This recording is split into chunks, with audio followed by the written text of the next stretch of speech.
I was a communist for the FBI.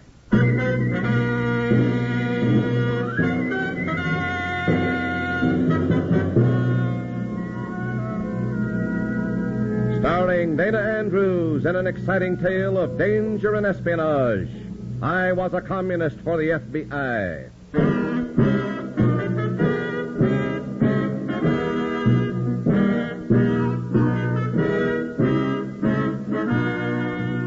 From the actual records and authentic experiences of Matt Cvetic come many of the incidents in this unusual story. Here is our star, Dana Andrews, as Matt Cvetic, who for 9 fantastic years lived as a communist for the FBI. Fear and hate make poor companions. But during the 9 interminable years that I was a communist for the FBI, they never left my side. I knew them intimately. There was fear for myself, fear for our country, and fear for what would happen to you and your family, mister, if the Reds ever succeeded in overthrowing our form of government. And fear introduced me to hate. Hate for all things bearing the red label of communism. If you want to avoid being forced to live with fear and hate, listen to this story. In a moment, listen to Dana Andrews as Matt Cvetic, Undercover Man.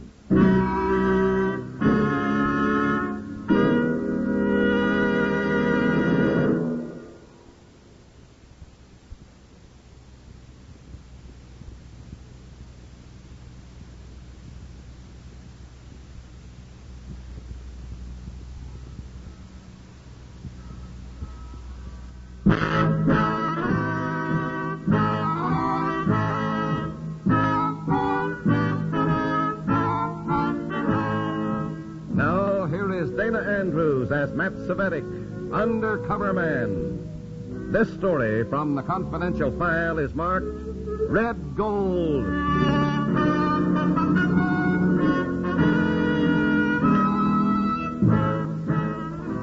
When I make a personal contact with an FBI agent, I'm usually apprehensive of being trailed and exposed.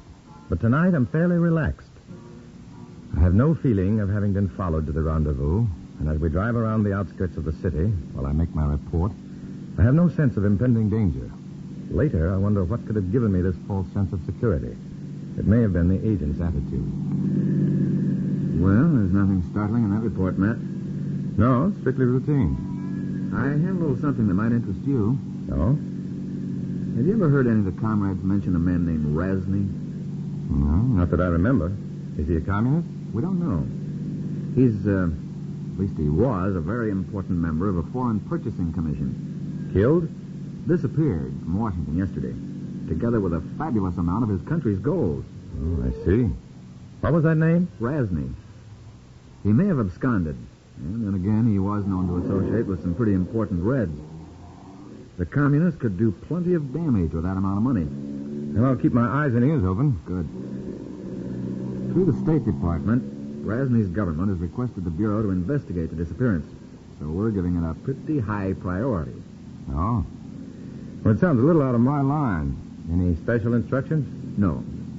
As I said, we're going to be pretty busy on this Razny matter for the next few days. Why don't you just take it easy?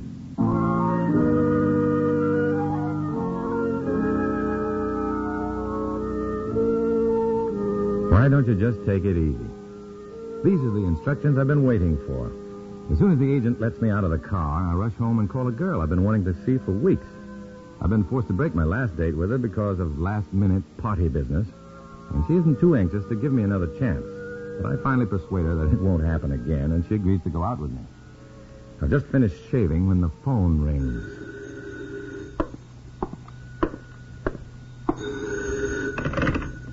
Hello? Cvetic? Yes? Who have you been talking to? Norma Harris? Say, who is this? Never mind. You know me.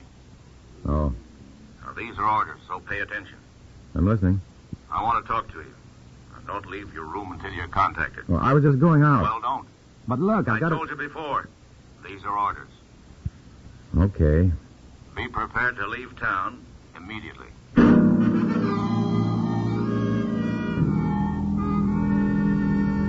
I recognized the voice as that of Comrade Martin, an important party member.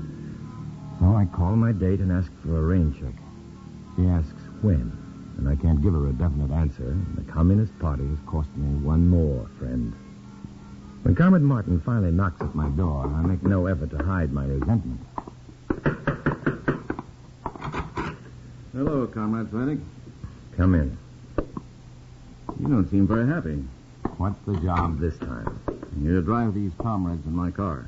Another chauffeuring job? A very important chauffeuring job, Comrade Svennick. Perhaps you'd appreciate your chauffeuring job more when I introduce you to your passengers.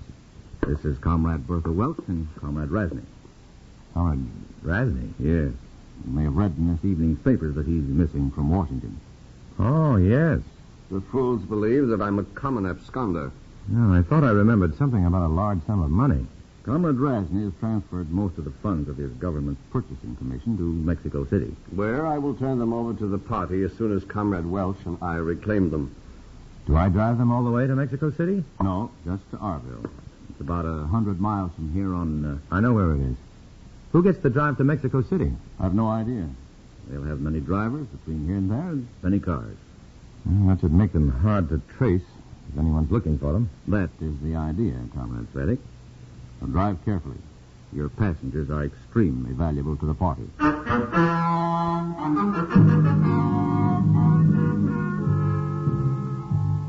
Our passengers are extremely valuable to the FBI as well as the party. And when we get to the edge of town, I try to stop to phone the bureau, but Rasney is taking no chances. Please make no stops before I ask you to, Comrade Svennick. I have a pistol, and if you should disobey orders, the results would be most regrettable. Rasney's very polite, but also very firm. And I know that my report will have to wait until after I've delivered my passengers. So I settle down to driving. On high-speed roads, it doesn't take long to drive 100 miles. In a little more than 2 hours, we enter the city of Arville. This is when Rasney hands me my first big surprise. You may let us out in the business district, Comrade Svennick. My orders are to take you to 2723 Lane Boulevard. I know, but Comrade Welch and I have decided to eat dinner before going any further. We'll take a cab to the Lane Boulevard address later. But my orders are to I'll give you a note, comrade, relieving you of any responsibility. Well, it's your getaway. Exactly. But there are party funds involved. Comrade Svennick? Yes? I still hold the same persuasive argument I held when you wanted to stop back in the city. And it's pointed right at your back. Oh. In that case, Comrade Rasney, if you'll give me that note relieving me of all responsibility, I don't see any reason for your not eating wherever you want to.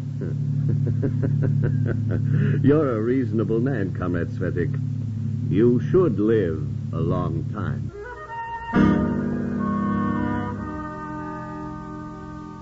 I stop in the business district of Arville, and my passengers get out. And Comrade Rasney gives me my second surprise, $100 tip.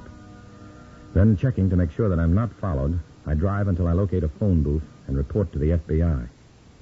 This is a real break, Matt. We should have Rasney within a matter of hours. Do you want me to see if I can find him again and trail him? We don't want you to do anything that might focus suspicious attention on you. Anyway, now that we know where he is and where he's going, you haven't left us much of a problem. Get home, Matt, before the Reds start worrying about you.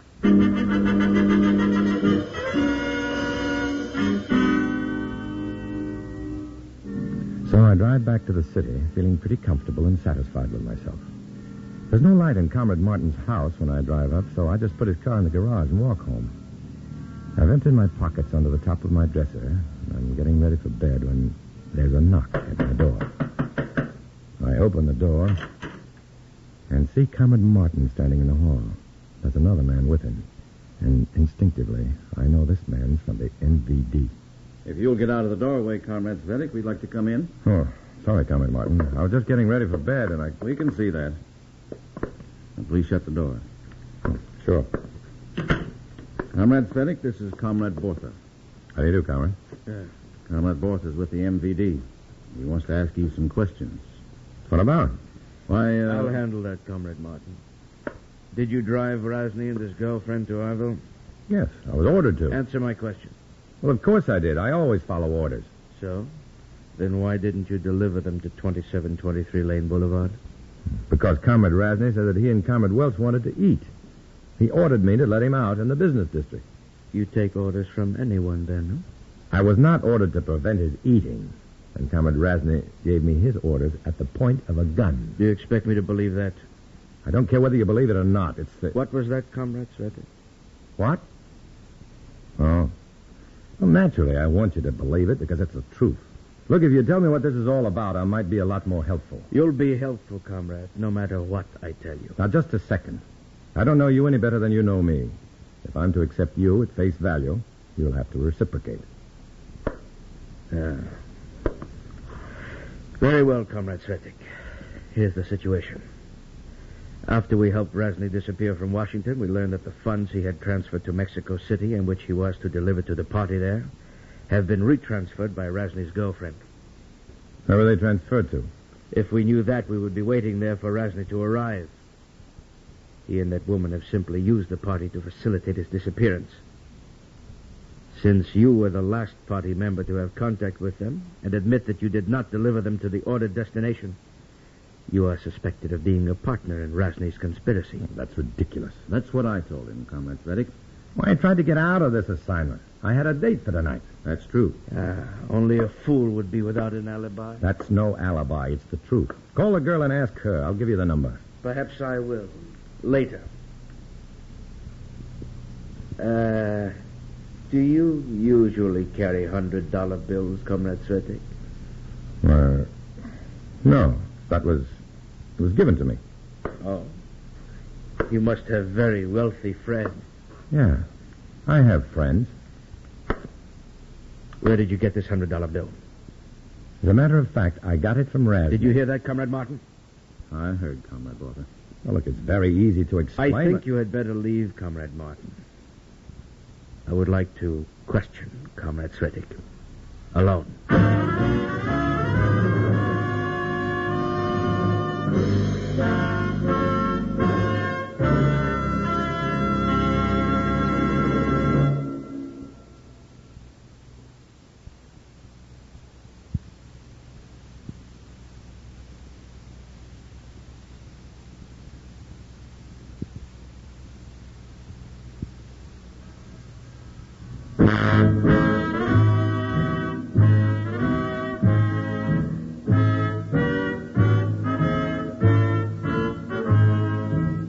Now back to Dana Andrews, starring as Matt Cvetic in I Was a Communist for the FBI, and the second act of our story.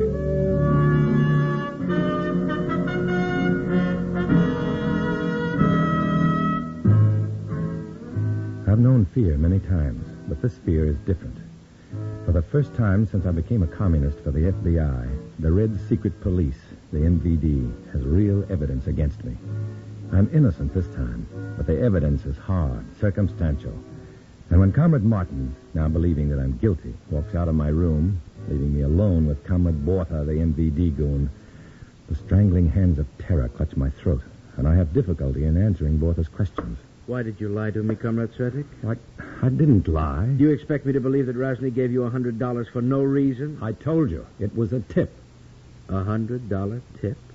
Where was Razny going after he left you, Comrade Svetic? He said that he was going to eat dinner. I mean after that. He didn't tell me. Then you knew in advance. I'd never heard of Razny until Comrade Martin forced him on me earlier this evening. I've told you everything I know about the man. I don't believe you.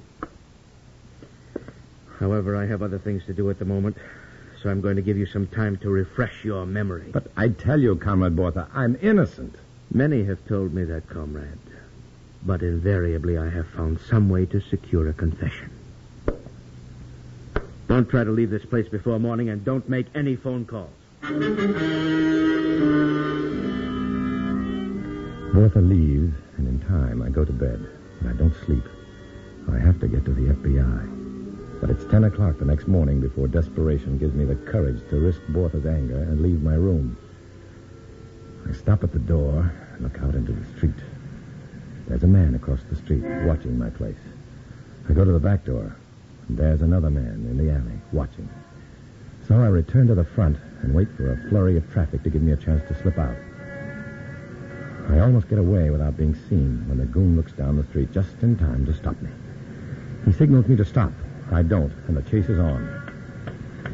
I lead him through crowds, into heavy traffic, but he sticks like a leech. And just as I feel that I can't run another step, I get a break. My shadow is about 100 feet behind me and coming fast when a streetcar starts up right in front of me. I swing aboard the moving car and I'm away. I ride a block and get off before the MVD agent can find a cab and catch up with a car. Then I head for the nearest phone booth, thinking of what I'm going to tell the FBI, when a man steps up beside me and pushes something against my ribs which can only be a gun barrel. I start to turn my head, but he stops me. Don't turn or give any other indication this meeting's at all unusual, Comrade Svetic. Comrade Razny. Turn this corner. Just beyond, there's a doorway where we can talk. In here, comrade. Why did you take a chance on coming back here? 2 reasons. First, neither the MVD nor the FBI would expect me to come here. Second, the purse. Purse? What purse? Don't act so innocent, Svetic. The purse Miss Welch left in the car. Oh. Well, I didn't know. I didn't know you meant that purse. Where is it? It's at home, of course. I'm not in the habit of walking around with a woman's purse on my arm. I want that purse in my hands no later than 6 o'clock this evening. But Razny... Deliver it to me by that time, and you'll be $10,000 richer. Don't deliver it to me, and you'll be dead by midnight. Aren't you forgetting the MVD? I'm forgetting nothing. That purse is important enough for me to take any chance. I see. Where do you want me to deliver it to you? Walk down this street with the purse under your arm at any time before 6 o'clock. I'll be waiting for you. And watching. When I'm sure there's no one with you, I'll show myself. What makes you think I won't tip off the MVD? The MVD won't give you $10,000 for anything. And they couldn't possibly kill you any deader than I will if you fail me. Go get the purse.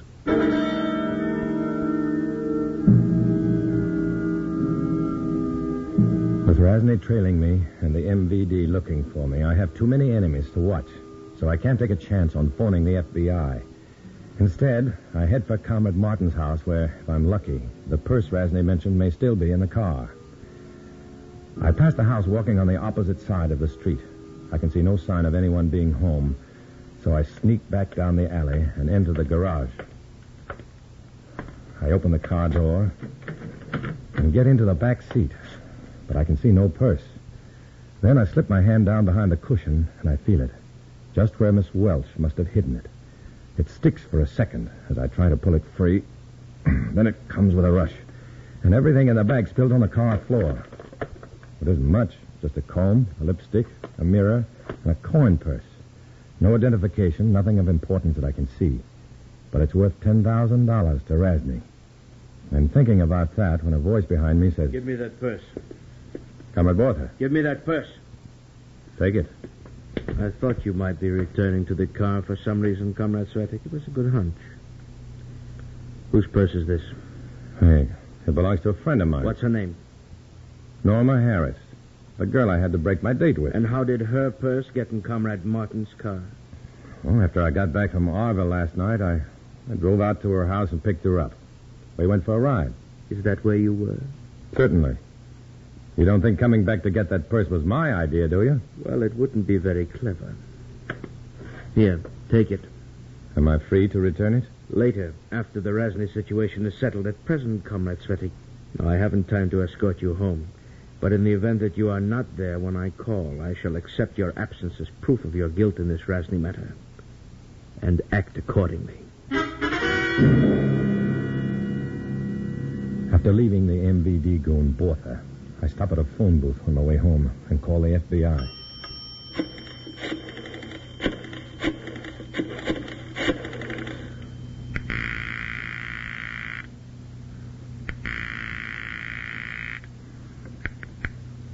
Beaker speaking. I called you last night from Arville. Yeah. We were expecting to hear from you today. I've been kept pretty busy. We haven't picked up Razny yet. He's back in the city. Are you positive? Yeah, I talked to him face to face less than an hour ago. He's going to meet me whenever I can break away from the Reds. What do you mean break away from the Reds? There's an MVD goon in town named Bortha who found a $100 tip Razny gave me for driving him to Arville. Bortha suspects me of conspiring with Razny to beat the party out of that fortune. But what about Razny? Where can we pick him up? I don't know. Sometime between now and 6 o'clock. I'm to go for a walk with a woman's purse under my arm. A woman's purse? It belongs to Razny's girlfriend.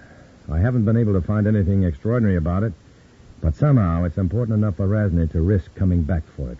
And there has to be something in it. Sorry I interrupted you. Go on. Well, there isn't much more.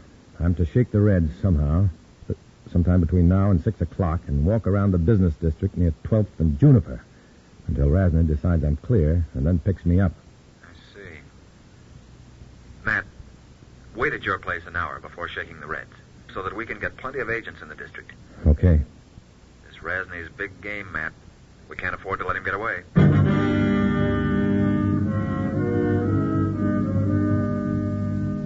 I don't think much of my future as I leave the phone booth and head for home. The MVD man I slipped away from earlier is back at his station across the street from my place. But when I wave to him, he doesn't wave back. And I know he's going to be a lot harder to shake the next time I try it. Then I go up to my room and learn that there won't be a next time. Comrade Bortha is waiting for me. Well, you took your time returning, Comrade Svetic. I didn't expect to find you here. Yes, obviously. What do you suspect me of now? Nothing new. Meaning that you still suspect me of conspiring with Razny? I have a theory about that purse, Comrade Svetic. Yes? A theory based on the assumption that the purse does not belong to your girlfriend, but to Razny's girlfriend. Why would I want his girlfriend's purse? The reasons are too obvious to discuss. And now, if you will take the purse, we will go for a little walk. A walk? Where? Down to the district where you sneaked away from my agent this morning. My theory embraces the possibility of your having made a contact with Razny concerning the purse. And I want you to retrace your journeys of the day on the chance that Razny may approach you again. Well, couldn't we rest here for an hour or so? I would rather go now to avoid endangering you through any possible slip-ups. Well, an hour's delay certainly won't endanger me. And I'd like to get cleaned up. I don't know why you want to wait an hour, but we are going now. Right now.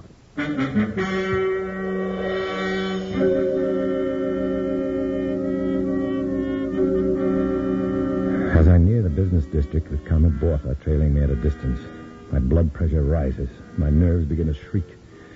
Bortha has forced me into the situation before the FBI can place its agents, and I'm caught between two killers, Razny and the MVD man. My only hope now is to make Bortha give himself away and frighten off Razny. But it's only a hope, and it doesn't work. As I turn the corner at 12th and Juniper, Razny is waiting for me. He pushes his gun into my ribs and snatches the purse from under my arm and pushes me into the doorway we'd hidden in that morning. He holds his gun on me while he opens the purse and examines its contents. And watching the expression on his face, I suddenly know that he has no intention of leaving me alive to share his secret. I try to edge away, but he pushes me back against the wall with his gun barrel, closes the purse, and turns to face me. Turn around, Razny. Comrade Bortha! My theory was right, Comrade Svetic. Now for you.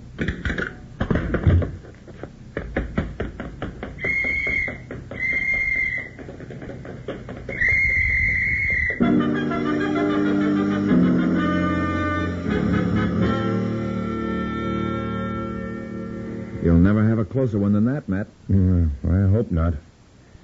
Did you find anything in that purse? In the lipstick. Lipstick? When Razny's girlfriend retransferred the funds from Mexico City to a bank in San Francisco, she was given an identification slip which could be used by either herself or Razny. That slip was hidden in the lipstick. They almost got away with it. They would have if it hadn't been for you. Too bad we can't give you credit. How'd you clear yourself with the party? Well, I phoned New York right after the shooting and reported that after I'd led Comrade Bortha to where he could capture Razny, the MVD man muffed it. He got himself shot. The party doesn't want to be connected with any violence, so the whole thing was dropped.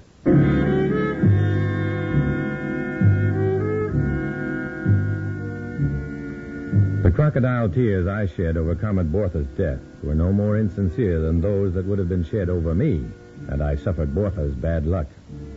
People, as such, mean nothing to the Reds. Only the party can make gains or suffer losses. And any show of sentiment for individuals is considered not only a weakness, but a danger sign, a definite indication of possible political instability. So, like every communist, I had my choice of forming attachments to those who could not return my friendship or of walking alone. I chose to walk alone.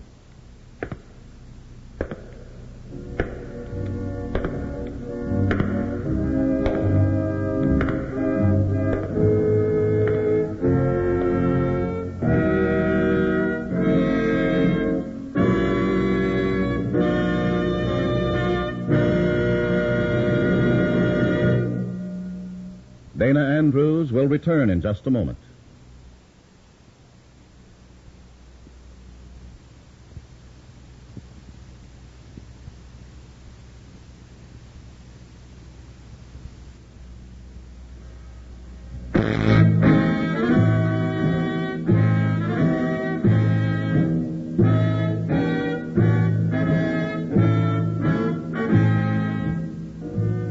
This is Dana Andrews.